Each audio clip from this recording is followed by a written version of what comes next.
আসসালামু আলাইকুম প্রিয় দর্শক, শেষ পর্যন্ত আওয়ামী লীগকে নিষিদ্ধ সরাসরি না করা হলেও নিষিদ্ধের মতো কিছু একটা করা হয়েছে। সেটা এরকম যে আওয়ামী লীগের বিচার হবে, দলীয়ভাবে আওয়ামী লীগকে নিষিদ্ধ করা যায় কি না যায় এই বিষয়টা নিয়ে ট্রাইব্যুনালে আলোচনা হবে এবং আওয়ামী লীগের যারা নেতা আছে তাদের বিচার হবে। এগুলি যতদিন চলবে ততদিন পর্যন্ত আওয়ামী লীগের কোনো রাজনৈতিক বা দলীয় কোনো কর্মকাণ্ড চালাতে পারবে না আওয়ামী লীগ। এই সমস্ত কর্মকাণ্ডের উপর নিষেধাজ্ঞা আরোপ করা হয়েছে। এটা এক ধরনের নিষেধাজ্ঞা বলতে পারেন। আবার বিপরীত দিকে আরেকটা কথা হলো যে আদালতে আওয়ামী লীগের বিচার হবে, সেই আদালতে এতদিন যে আইনে চলতো সেই আইনে কোনো রাজনৈতিক দলকে নিষেধাজ্ঞা দেওয়ার মতো কোনো এখতিয়ার ওই আদালতে ছিল না। তো নতুন করে একই সঙ্গে যে বিশেষ ক্যাবিনেট মিটিংয়ে বসে আমাদের উপদেষ্টারা আওয়ামী লীগের কর্মকাণ্ডের উপর নিষেধাজ্ঞা দিয়েছেন, রাজনৈতিক কর্মকাণ্ডের উপর, সেই একই মিটিংয়ে তারা ওই ট্রাইব্যুনালকেও সেই ক্ষমতাটাও দিয়েছেন যে তারা চাইলে কোনো পলিটিক্যাল পার্টিকে নিষিদ্ধ করতে পারবে।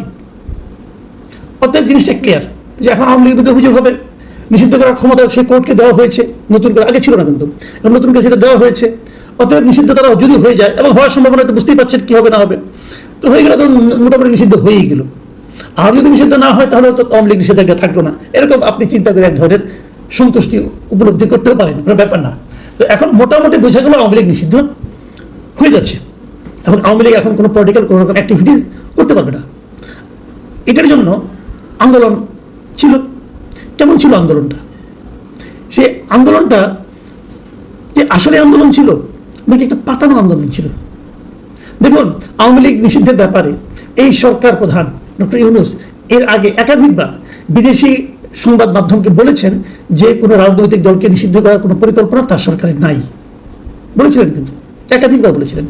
সেই বলার থেকে উনি বেরিয়ে আসলেন। কেন আসলেন তারা এখন বলতে পারবেন না। যে ডক্টর ইউনূসকে জিজ্ঞাসা করে উনি হেসে হেসে সুন্দর করে যুক্তি দিয়ে বুঝিয়ে দেবেন, আমি তো করতে চাইনি, কিন্তু দেশের জনগণ চেয়েছে এবং জনগণ চাইতে চাইতে আমাকে ঘেওয়া বন্ধ করে ফেলেছে, আমি আর কি করব। অতএব আমরা রাতের বেলা জরুরি ভিত্তিতে মিটিং করে এই সিদ্ধান্তটা নিয়েছি। এই যে জনগণ চেয়েছে, এরা কারা? এদের কি ধরনের কতটা বিক্ষুব্ধ আন্দোলন ছিল? হাসনাত আবদুল্লাহ যে নেতা আছেন এনসিপির, তিনি প্রথমে আন্দোলনে ডাক দিয়েছেন এবং উনি বলেছেন যে এই সরকারের সঙ্গে সরকারকে আমরা এখনো বিশ্বাস করি, কিন্তু তারা এই কাজটা কেন করছে না। কিন্তু প্রশ্ন হলো, আপনি যদি এই আন্দোলনটাই করবেন তাহলে আগে করলেন না কেন? যখন একাধিকবার ডক্টর ইউনূস বলছিলেন যে ওনার নিষিদ্ধ করার কোনো ইচ্ছা নাই, তখন কেন আপনি আন্দোলনে গেলেন না? হঠাৎ করে এখন কেন?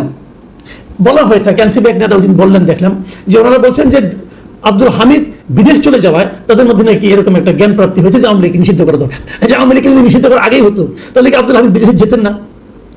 আব্দুল হামিদ বিদেশে যেতেন এই কারণে যে ওনার উপর তো বিদেশ গমনের ব্যাপারে কোনো ধরনের নিষেধাজ্ঞা ছিল না। উনি বিদেশ যেতে পারবেন না, এ ধরনের কোনো নিষেধাজ্ঞা তো সরকার কিংবা আদালত দেয়নি, তাহলে ওনাকে আটকাবেন কিভাবে? উনি একটা মামলার আসামি হয়ে কি এর আগে কেউ বিদেশ যায়নি? খালেদা জিয়া যায়নি, ডক্টর ইউনূস যাননি, ইউনূস সাহেব তো অনেক মামলার আসামি, উনি কি বিদেশ যাননি? গিয়েছেন তো। তো আব্দুল হামিদ সাহেবের সমস্যাটা কোথায়? আপনারা বৈষম্য বিরোধী আন্দোলনের কথা বলেন, যে এই সময় তো এক ব্যক্তির জন্য এক নিয়ম, আরেক ব্যক্তির জন্য আরেক নিয়ম, এগুলি বৈষম্য না? ডক্টর ইউনূস তো হাসিনার আমলেও গেছেন রে ভাই, হাসিনার মতো স্বৈরাচারের আমলেও তো ডক্টর ইউনূস একাধিকবার অবাধে বিদেশে যেতে পেরেছেন। আর এই সরকারের আমলে হামিদ সাহেব কেন গেলেন? এই জন্য আপনাদের কেন আওয়ামী লীগ নিষিদ্ধ করতে হবে? তার মানে আব্দুল হামিদ সাহেব বিদেশ যাওয়ার সঙ্গে আওয়ামী লীগ নিষিদ্ধের কোনো সম্পর্ক নেই। সম্পর্কটা কোথায় সেটা আমি একটু পরে বলছি। তার আগে আমি বলি আন্দোলনটা কেমন ছিল। এই আন্দোলনটাকে আমি বলছি এটা ছিল একটা সরকারের সঙ্গে এনসিপির একটা পাতানো আন্দোলন। কেন বলছি সেটাও বলি। দেখুন, যমুনার সামনে যে কোনো অবস্থান করা, বিক্ষোভ করা, মিছিল করা সব নিষিদ্ধ। বিএনপি নিষেধ করেছে।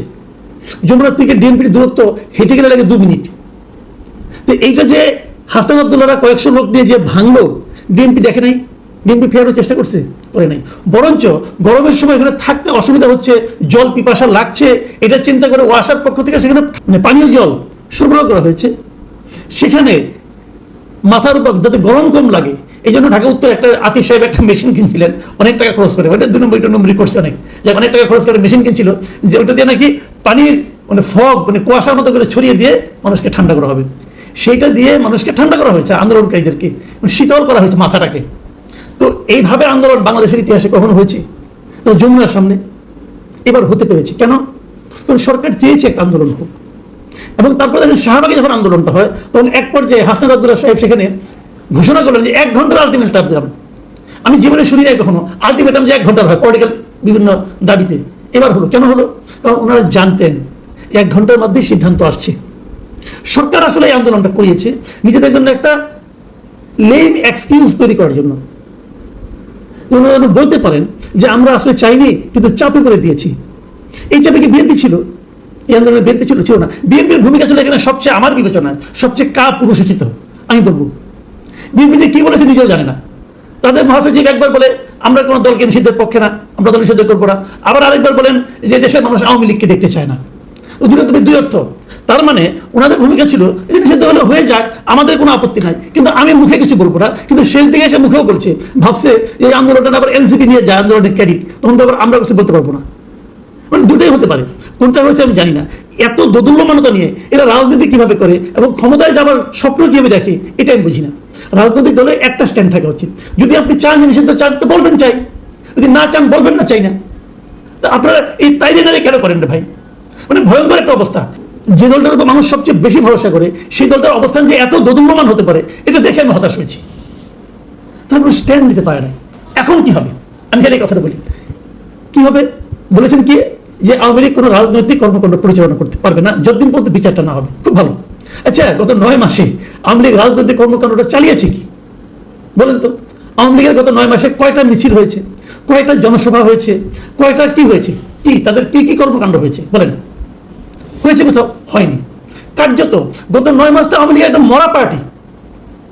আওয়ামী লীগ গত 9 মাস ওদের কোনো কর্মকাণ্ড আমার চোখে পড়ে নাই। যারা কর্মসূচি দিবে তারা সব বিদেশে পড়ে আছে। তাহলে একটা মরা পার্টিকে রাজনৈতিক কর্মকাণ্ড চলতে না দেওয়ার জন্য এত কিছু করার কি দরকার ছিল? এই জিনিসটা আমার কাছে ক্লিয়ার না। হতে পারবে যে না, যাতে এরা আগামী নির্বাচনে না আসতে পারে। আচ্ছা, আগামী নির্বাচনে কি আসলেই পারতো? যদি আওয়ামী লীগের রাজনৈতিক কর্মকাণ্ডকে নিষিদ্ধ না করতেন, তাহলে কি আওয়ামী লীগ নির্বাচনী কর্মকাণ্ডে অংশ নিত বলে আপনাদের মনে হয়? আমার কিন্তু মনে হয় না। কেন নিত না সেটা আমি বলি। আওয়ামী লীগ নিজের কারণেই নিত না। নিজের কারণটা কোথায়? যে যখনই নির্বাচনী কর্মকাণ্ডে অংশ নিতে যাবে, ধরেন এমপি ইলেকশন দাঁড়াবে, কেউ কে দাঁড়াবে? প্রত্যেকটা এলাকার যিনি 1 নম্বর লিডার উনি তো দাঁড়াবেন, তাই নয় কি? এখন 1 নম্বর লিডার, তার নামে তো মামলা মোকদ্দমা আছে, এখন সে তো আর দাঁড়াতে পারছে না, তাহলে কে দাঁড়াবে? 2 নম্বর লিডার, তার নামে মামলা মোকদ্দমা আছে, সেও দাঁড়াতে পারবে না, তাহলে কে দাঁড়াতো? 3 নম্বর 4 নম্বর লিডার, এইরকম লিডার দাঁড়াতো, যাদের ভিতরে মামলা মোকদ্দমা নাই। এবং মামলা মোকদ্দমা ছাড়া লোকজন যদি ইলেকশনে আসতো, তাহলে কি হতো? এই ইলেকশনের পরে যখন আবার ফার্দার ইলেকশন হতো, তখন কিন্তু 1 আর 2 করাপ্ট লিডারগুলো আর আসতে পারতো না এলাকায়। এই জন্য ওই করাপ্ট লিডাররাই চাইতো না যে এই নির্বাচনে আওয়ামী লীগ অংশগ্রহণ করুক। নির্বাচনে অংশগ্রহণ করলে আওয়ামী লীগের করাপ্ট লিডারগুলোর হাত থেকে দেশটা বাঁচত। কিন্তু এখন কি হবে? এখন যেহেতু আপনি নির্বাচনী কর্মকাণ্ড বন্ধই করে দিয়েছেন, কেউ নির্বাচন করতে পারবে না। এখন আওয়ামী লীগের যারা নাকি সৎ এবং নীতিবান লোক 2-1 যারা আছে, 2-1 না প্রচুর আছে সারা দেশে, তাদেরকে কিন্তু ওই করাপ্ট লিডারদের নিয়েই আন্দোলন করতে হবে, করাপ্ট লিডারদের নিয়েই মানুষের সহানুভূতি কামনা করতে হবে। কাজে আমাদের লাভের যে ক্ষতি হলো, মানে আমাদের মানে কি, আমাদের সাধারণ জনগণের। আমরা তো দেশে একটা ভালো রাজনৈতিক এনভায়রনমেন্ট চাই, সেটা কিন্তু আমরা হারালাম। যে কথাটা বলে আমি আলোচনাটা শেষ করতে চাই, এই যে আন্দোলনটা হলো, যে আন্দোলনের ফলে আমরা আওয়ামী লীগকে নিষিদ্ধ করতে পারলাম বলে আমরা ভাবছি, সেই আন্দোলনে আসলে ছিল কারা? আমি যে কটা দল দেখেছি, এনসিপি, জামায়াতে ইসলামী, ইসলামী আন্দোলন, অথবা খেলাফত আন্দোলন, অথবা লেবার পার্টি, হেফাজত ইসলাম, এরাই তো ছিল। এর বাইরে কিন্তু কেউ ছিল না। এদের তাবৎ ভোট করতো আমাদের দেশের। এবং এই দলগুলো থাকার কারণে সেখানে কিন্তু এই স্লোগান উচ্চারিত হয়েছে যে গোলাম আজমের বাংলাদেশ, নিজামীর বাংলাদেশ, এরকম কথা বলতে হয়েছে। গোলাম আজমের বাংলাদেশে হাসিনার ঠাই নাই, নিজামীর বাংলাদেশে হাসিনার ঠাই নাই। আরে ভাই, বাংলাদেশে হাসিনার ঠাই নাই এটা আমরা মানতে রাজি আছি। যদি বলতেন গণতন্ত্রের বাংলাদেশে হাসিনার ঠাই নাই, মানতাম। বাট নিজামীর বাংলাদেশ কি করে হয়? গোলাম আজমের বাংলাদেশ কি করে হয়? বাংলাদেশের জন্মের সময় যারা এর বিরোধিতা করেছিল, নিজামীও করেছিল, গোলাম আজমও করেছিল, তারা বাংলাদেশের জন্মের সময় বিরোধিতা করেছিল। জন্মের সময় যারা বিরোধিতাকারী, তাদের বাংলাদেশ হয় কি করে? তাদের বাংলাদেশে এটা ঠাই নাই, এটা কেমন? তাহলে এই বাংলাদেশে আমরা কোথায়? আমরা সাধারণ মানুষ কোথায়? আমরা হাসিনাকে ঠাই দিতে চাই না ভাই, কথা আমার পরিষ্কার। হাসিনা যা করে গেছে তাকে ঠাই দেওয়ার জন্য কোনো আগ্রহ আমাদের নাই। কিন্তু এটা তার আগে প্রশ্ন হলো, এটা নিজামীর এবং গোলাম আজমের বাংলাদেশ কি করে হয়? তার মানে নিজামী এবং গোলাম আজমের যে চিন্তাধারা, তাদের প্রতিনিধিদের দ্বারাই এই আন্দোলনটা হয়েছে। ভয়ঙ্কর ইনফরমেশন, এটা একটা ভয়ঙ্কর বাস্তবতা। এই বাস্তবতা নিয়েই সামনে আমাদের হয়তো অগ্রসর হতে হবে। প্রিয় দর্শক, এখন এই পর্যন্তই। আল্লাহ হাফেজ।